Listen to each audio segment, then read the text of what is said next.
ছোট পর্দার জনপ্রিয় অভিনেত্রী সাদিয়া জাহান প্রভা বর্তমানে নেপালে অবকাশ যাপন করছেন। ভ্রমণের বিভিন্ন মুহূর্তের ছবি সামাজিক যোগাযোগ মাধ্যমে শেয়ার করে ভক্ত অনুরাগীদের নজর কাড়ছেন তিনি। তবে সম্প্রতি তার একটি ছবি ঘিরে নতুন আলোচনা শুরু হয়েছে নেট দুনিয়ায়। ফেসবুকে প্রকাশিত ওই ছবিতে প্রভাকে একটি বেলুন হাতে দেখা যায়। বেলুনটিতে লেখা ছিল আই লাভ ইউ। ছবিটি প্রকাশের পর থেকেই অনেকের মনে প্রশ্ন জেগেছে, তবে কি নতুন করে প্রেমে পড়েছেন এই অভিনেত্রী? যদিও এ বিষয়ে এখনো পর্যন্ত কোনো মন্তব্য করেনি প্রভা, ফলে ভক্তদের কৌতূহল আরও বেড়েছে।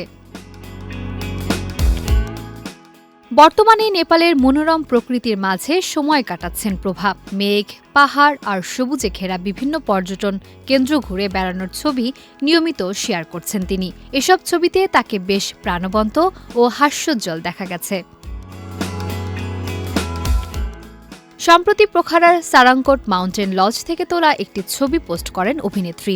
ছবিটির ক্যাপশনে তিনি লেখেন, পাহাড়ে হারিয়ে গিয়েছিলাম, কিন্তু মুহূর্তের মধ্যেই নিজেকে খুঁজে পেলাম। তার এই কথাও ভক্তদের মধ্যে নানা জল্পনার জন্ম দিয়েছে।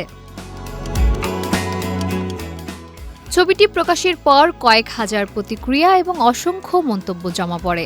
অনেকেই তার সৌন্দর্য ও ভ্রমণ উপভোগের মুহূর্তের প্রশংসা করেছেন। মাহমুদ নামে এক অনুসারী মন্তব্য করেন, আপনাকে সুন্দর লাগছে। তবে বেলুনে লেখা একটি বাক্য কিংবা আবেগঘন ক্যাপশনকে ঘিরে যত আলোচনাই হোক না কেন, প্রভার ব্যক্তিগত জীবনে নতুন কোনো সম্পর্কের ইঙ্গিত রয়েছে কিনা সে বিষয়ে নিশ্চিত করে কিছু বলা যাচ্ছে না। আপাতত নেপাল ভ্রমণের আনন্দময় মুহূর্তগুলোই ভক্তদের সঙ্গে ভাগ করে নিচ্ছেন এই অভিনেত্রী।